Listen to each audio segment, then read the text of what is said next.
2ാം ക്ലാസ്സിലെ ദുറൂസുൽ ഇഹ്സാനിലെ 8ാമത്തെ പാഠം നോക്കൂ. പാഠം 8. സത്യം പറഞ്ഞ് സ്വർഗം നേടാം. സത്യം പറഞ്ഞ് സ്വർഗം നേടാം. കുട്ടികളെ, നിങ്ങൾക്ക് സ്വർഗം ഇഷ്ടമാണല്ലോ. സ്വർഗം ലഭിക്കാൻ കാരണമാകുന്ന നല്ല ശീലമാണ് സത്യം പറയൽ. നിങ്ങൾക്ക് സ്വർഗം ഇഷ്ടമാണല്ലോ.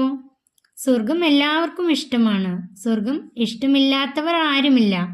സ്വർഗം ലഭിക്കാൻ കാരണമാകുന്ന നല്ല ശീലമാണ് സത്യം പറയൽ. സ്വർഗം ലഭിക്കാൻ കാരണമാകുന്ന നല്ല ശീലമാണ് സത്യം പറയൽ. ഒരു കാര്യം ഉള്ളതുപോലെ പറയലാണ് സത്യം പറയൽ.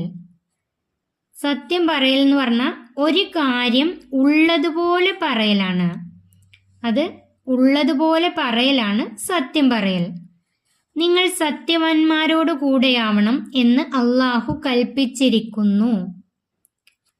നിങ്ങൾ സത്യവാന്മാരോട് കൂടെയാവണം, അതായത് സത്യം പറയുന്നവരുടെ കൂടെയാവണം എന്ന് അല്ലാഹു കൽപ്പിച്ചിരിക്കുന്നു. അല്ലാഹു തആല നമ്മളോട് കൽപ്പിച്ചിരിക്കുന്നു. അതായത് സത്യം പറയുന്നവർ, ഒരു കാര്യം ഉള്ളതുപോലെ പറയുന്നവർ അവരുടെ കൂടെ ആയിരിക്കണം. കളവ് പറയുന്നവരുടെ കൂടെ ആയിരിക്കരുത്. സത്യം പറയൽ മുത്ത് നബി സല്ലല്ലാഹു അലൈഹി വസല്ലമയുടെ ശീലമാണ്. മുത്ത് നബിയുടെ ശീലമാണ് സത്യം പറയൽ. മുത്ത് നബി ചെറുപ്പം മുതലേ അൽ അമീൻ, വിശ്വസ്തൻ എന്ന പേരിലാണ് അറിയപ്പെട്ടിരുന്നത്. നബി തങ്ങൾ സത്യം മാത്രമേ പറഞ്ഞിരുന്നുള്ളൂ. ചെറുപ്പത്തിൽ പോലും ഒരു കളവ് പറഞ്ഞിട്ടില്ല. മുത്തുനബിയുടെ ശീലമായിരുന്നു സത്യം പറയൽ.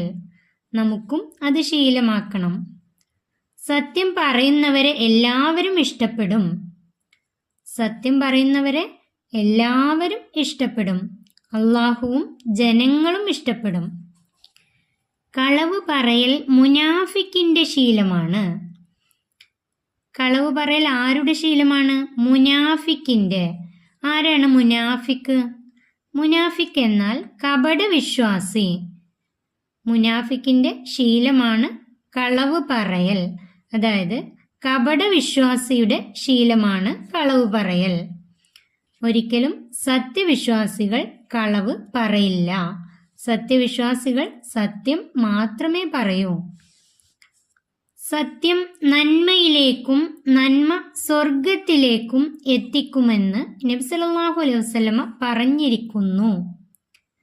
സത്യം നന്മയിലേക്ക്, സത്യം നന്മയിലേക്ക് എത്തിക്കും, നന്മ സ്വർഗത്തിലേക്ക് എത്തിക്കും എന്ന് നബി സല്ലല്ലാഹു അലൈഹി വസല്ലമ പറഞ്ഞിരിക്കുന്നു.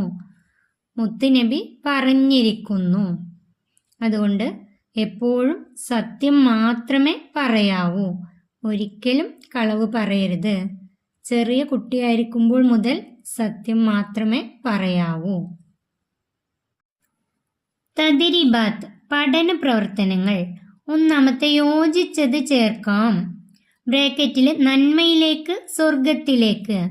ഒന്നാമത്തെ സത്യം ഡാഷ് എത്തിക്കുന്നു. സത്യം നന്മയിലേക്ക് എത്തിക്കുന്നു. സത്യം നന്മയിലേക്ക് എത്തിക്കുന്നു.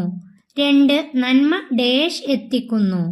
നന്മ സ്വർഗത്തിലേക്ക് എത്തിക്കുന്നു. നന്മ സ്വർഗത്തിലേക്ക് എത്തിക്കുന്നു. അത് ഇവിടെ നോക്കി എഴുതാം. 2. പ്രതിജ്ഞ എടുക്കാം. ഞാൻ സത്യം മാത്രമേ പറയൂ എന്ന് നമുക്ക് പ്രതിജ്ഞ എടുക്കാം. അതായത് പ്രതിജ്ഞ എടുക്കുക എന്ന് പറഞ്ഞാൽ പിന്നീട് അത് തെറ്റിക്കാൻ പാടില്ല. ഞാൻ സത്യം മാത്രമേ പറയൂ, പിന്നീട് കളവ് പറയാൻ പാടില്ല. 3. പൂർത്തിയാക്കാം. ഒന്നാമത്തെ ഒരു കാര്യം ഉള്ളതുപോലെ പറയലാണ് ഡാഷ്. ഒരു കാര്യം ഉള്ളതുപോലെ പറയലാണ് സത്യം പറയൽ. ഒരു കാര്യം ഉള്ളതുപോലെ പറയലാണ് സത്യം പറയൽ. 2. കളവ് പറയുന്ന ശീലം ഡാഷ് അടയാളമാണ്. കളവ് പറയുന്ന ശീലം മുനാഫിക്കിന്റെ അടയാളമാണ്. കളവ് പറയുന്ന ശീലം മുനാഫിക്കിന്റെ, കപടവിശ്വാസിയുടെ അടയാളമാണ്. ഇവിടെ എഴുതേണ്ടത് മുനാഫിക്കിന്റെ. മൂന്നാമത്തെ സത്യം ഡേഷ് നന്മ ഡേഷ് എത്തിക്കുമെന്ന് നബി സല്ലല്ലാഹു അലൈഹി വസല്ലമ പറഞ്ഞിരിക്കുന്നു.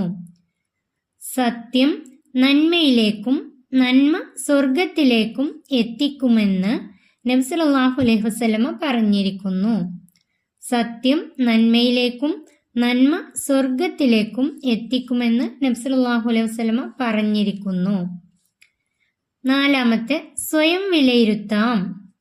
മദ്രസ ഡയറി സത്യസന്ധമായാണോ ഞാൻ ഉപയോഗിക്കുന്നത്? മദ്രസ ഡയറി സത്യസന്ധമായാണോ ഞാൻ ഉപയോഗിക്കുന്നത്?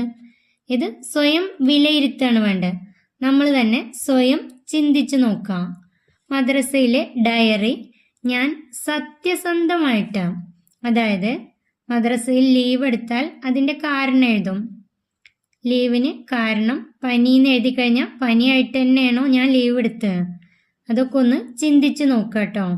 അതുപോലെ നിസ്കാരം ഓരോ സമയത്ത് ഓരോ ദിവസത്തൊക്കെ അടയാളപ്പെടുത്താണ്ടാവും. അതൊക്കെ ഞാൻ സത്യസന്ധമായിട്ട് തന്നെയാണോ, നിസ്കരിച്ചിട്ട് തന്നെയാണോ അതിൽ അടയാളപ്പെടുത്തിയത്? എല്ലാ ദിവസവും അടയാളപ്പെടുത്തി പോയാൽ പോരാ, അത് കറക്റ്റായിട്ട് തന്നെയാണോ, ചെയ്തിട്ട് തന്നെയാണോ അതിൽ അടയാളപ്പെടുത്തിയത് എന്നുള്ളതൊക്കെ നമ്മൾ ചിന്തിക്കാം. ഇത് സ്വയം വിലയിരുത്താണ് വേണ്ടത്. സ്വയം നമ്മൾ ചിന്തിച്ച് മനസ്സിലാക്കുകയാണ് വേണ്ടത്. ഇനി മുതൽ സത്യസന്ധമായി ഡയറിയൊക്കെ ഉപയോഗിക്കാം. ഈ പാഠം ഇവിടെ അവസാനിക്കുന്നു. 2ാം ക്ലാസ്സിലെ പ്രിയപ്പെട്ട കുട്ടികൾക്ക് വീഡിയോ ഉപകാരപ്പെട്ടാൽ ചാനൽ സബ്സ്ക്രൈബ് ചെയ്യാനും വീഡിയോക്ക് ലൈക്ക് ചെയ്യാനും മറക്കല്ലേ.